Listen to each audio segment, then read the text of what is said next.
Hello friends, welcome to Make My Exam. I am Dr. Vipin and today we will discuss the topic historical background of Indian Constitution.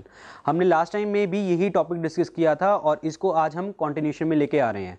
हमने last time में discuss किया था जैसे 1946 में हमने बोला था 389 मेंबर्स थे. 389 मेंबर्स में 296 are the provinces and 296 from the provinces states and 93 are from the princely states. ये हमने डिस्कस किया था. And 296 for the provinces states. Clear. अब हमने देखा था कि ये 296 में 292 जो हैं आपके गवर्नर स्टेट से एंड 4 मेंबर्स से जो वो आपके चीफ इलेक्शन कमिश्नर स्टेट थे. अब 389 मेंबर्स को इन्होंने कॉन्स्टिट्यूशन असेंबली में बिठाया था. तो कॉन्स्टिट्यूशन असेंबली की पहली मीटिंग 9 दिसंबर 1946 को फर्स्ट मीटिंग हुई. The first meeting of constitutional assembly.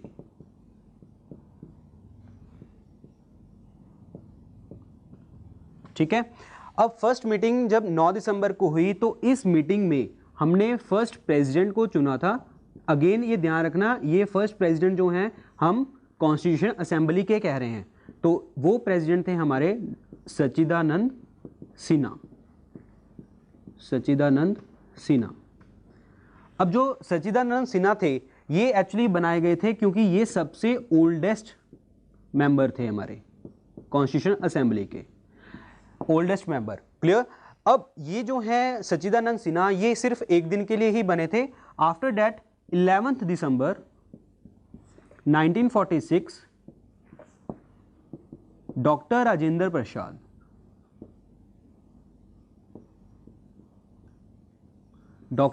प्रसाद को हमने कॉन्स्टिट्यूशन असेंबली का प्रेसिडेंट बना दिया गया था. एंड ध्यान रखना इस चीज का, अगेन कॉन्स्टिट्यूशन असेंबली की बात कर रहे हैं हम प्रेसिडेंट की, हम इंडिया के प्रेसिडेंट की बात नहीं कर रहे. फर्स्ट मीटिंग में हमने डॉक्टर सच्चिदानंद सिन्हा को प्रेसिडेंट बनाया था. He was the oldest member. And after that 11 दिसंबर को हमने डॉक्टर राजेंद्र प्रसाद को कॉन्स्टिट्यूशन असेंबली का प्रेसिडेंट अपॉइंट किया था. क्लियर. अगेन इसमें क्वेश्चन आ जाता है आपको कि who was the temporary president. तो अगर आपसे ये क्वेश्चन पूछा गया कि टेम्परेरी प्रेसिडेंट कौन है तो आपने आंसर क्या देना है, डॉक्टर सच्चिदानंद सिन्हा. और अगर उन्होंने पूछा who was a permanent member, permanent president, तो आपने आंसर देना है डॉक्टर राजेंद्र प्रसाद. क्लियर.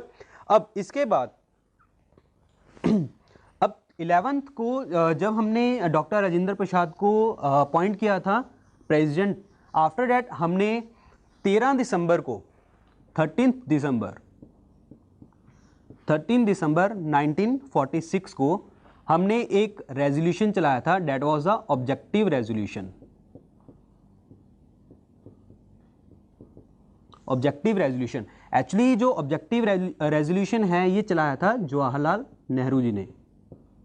अब ऑब्जेक्टिव रेजोल्यूशन अगर हम इसको देखें तो ये एक्चुअली अभी हमारा प्रेजेंट में प्रीएम्बल है. ठीक है. और ऑब्जेक्टिव रेजोल्यूशन क्या है, ये philosophy on which constitution is based.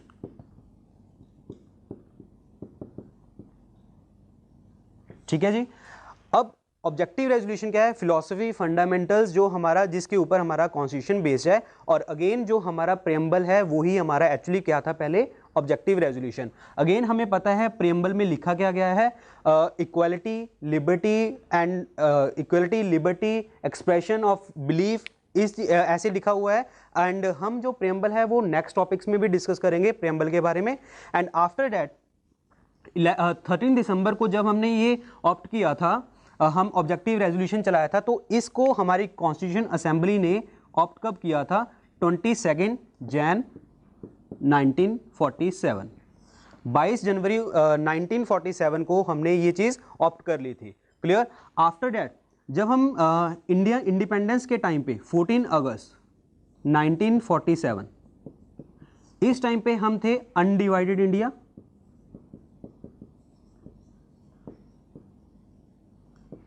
ठीक है. आफ्टर दैट 15 अगस्त 1947 इस टाइम पे इंडिया गॉट इंडिपेंडेंस, इंडिया को इंडिपेंडेंस मिली, इंडिया गॉट इंडिपेंडेंस। क्लियर। अब इंडिया को इंडिपेंडेंस मिल गई है तो इसका मतलब क्या हुआ, अगेन जो हमारी हमने बात करी थी स्टार्टिंग में कॉन्स्टिट्यूशन असेंबली, कॉन्स्टिट्यूशन असेंबली में 389 मेंबर्स है, तो ऑब्वियसली बात है अब डिवाइड हो रहा है इंडिया, तो ऑब्वियसली बात है इसमें मेंबर्स भी कम हो जाएंगे, तो इस टाइम पे मेंबर्स हमारे रह गए थे 299, ठीक है 9, जिसमें से 70 मेंबर्स जो थे हमारे वो थे प्रिंसली स्टेट से,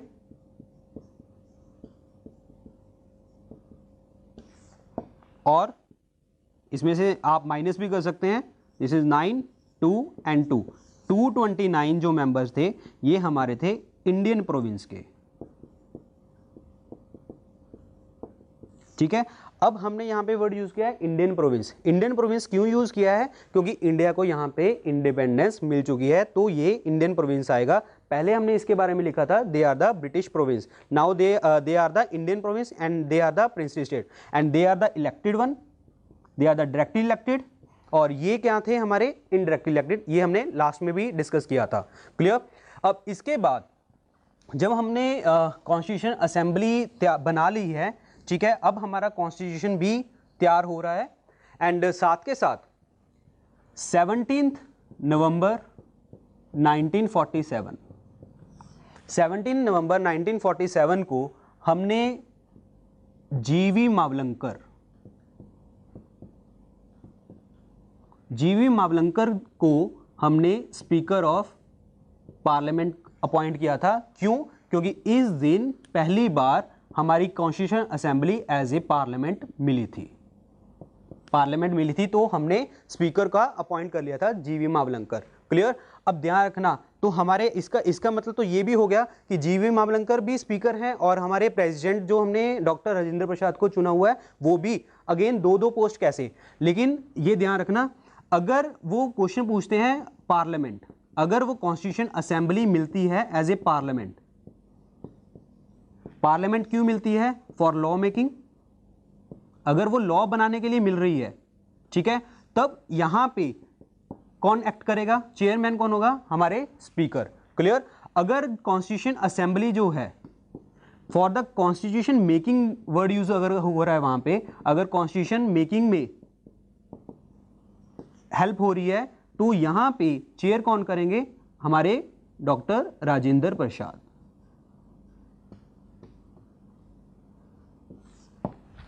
क्लियर। तो यहां पे ध्यान रखना इस क्वेश्चन का, अगर वो क्वेश्चन पूछा उन्होंने जो कॉन्स्टिट्यूशन असेंबली है एज ए पार्लियामेंट मिल रही है, तो वो कौन चेयर करेगा, जीवी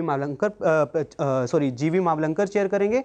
and next is the constitution assembly अगर कॉन्स्टिट्यूशन मेकिंग के लिए मिल रही है तो चेयर करेंगे doctor Rajendra Prasad. Clear.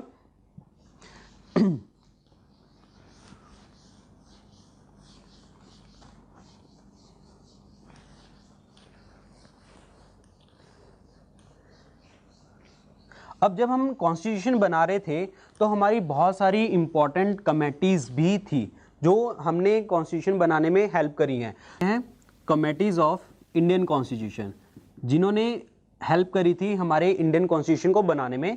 The first is the rules and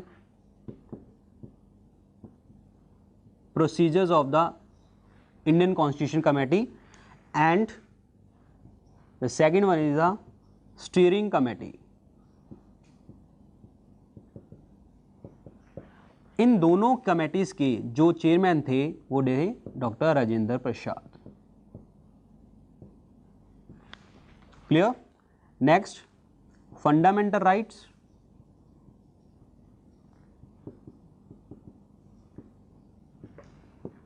provincial committee for the provinces, और state constitution committee, state constitution committee. इन तीनों के चेयरमैन थे हमारे Sardar Vallabhbhai Patel. Clear. And the next one is the union power committee,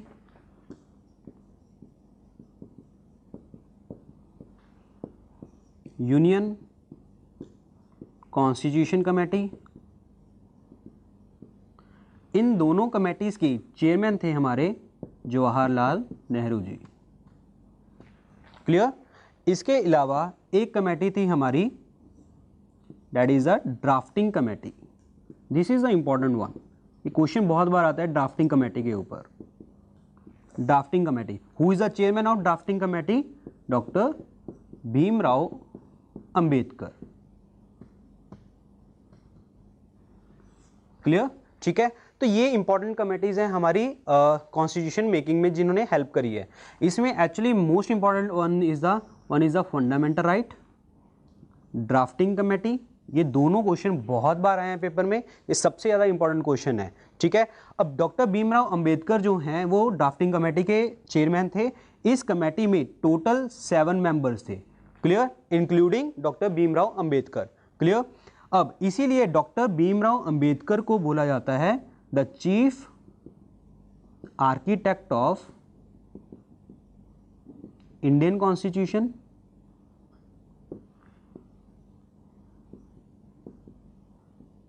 क्यों? क्योंकि इनके ही बदौलत एक्चुअली जो हमारा कॉन्स्टिट्यूशन बना है वो इन्होंने ही तैयार किया है। सो इसीलिए डॉक्टर भीमराव अंबेडकर को ड्राफ्टिंग कमेटी के हमारे चेयरमैन है and chief architect of Indian constitution. Clear.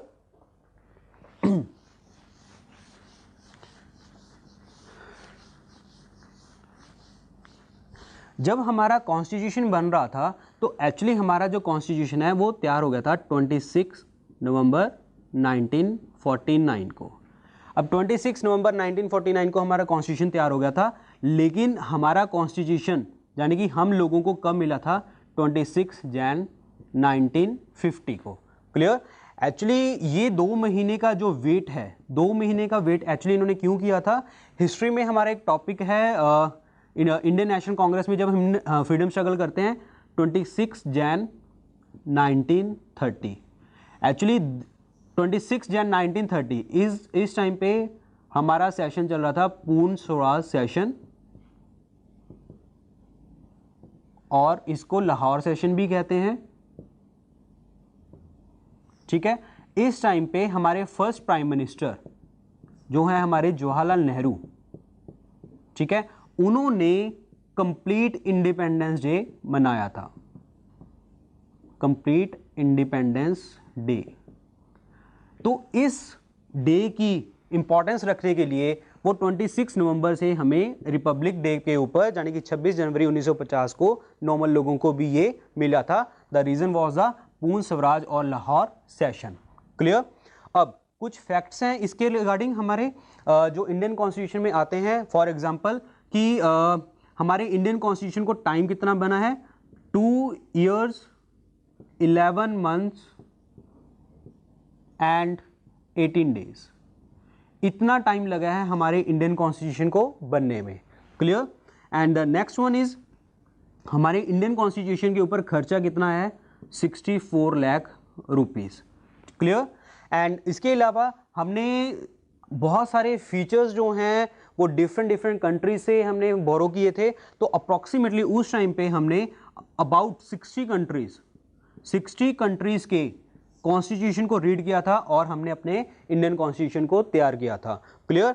Actually this is the next topic जो हम करेंगे discuss, source of Indian constitution में, जिसमें से फॉर एग्जांपल आपका यूएस, ऑस्ट्रेलिया, ब्रिटेन, लाइक हमने यहाँ से यूएस से क्या लिया है, ऑस्ट्रेलिया से क्या लिया है, ब्रिटेन से क्या लिया है, यूएसएसआर से क्या लिया है, तो वो हम नेक्स्ट टॉपिक में डिस्कस करेंगे। That was the sources of Indian constitution. Clear. तो फ्रेंड्स आज हमने इस historical background of Indian constitution को कंप्लीट किया है। अगर आपको इसके रिगार्डिंग फिर भी कोई डाउट हो तो आप मुझे कमेंट कर देना वीडियो में। And thank you for watching. Do like, subscribe and share our channel. Thank you very much.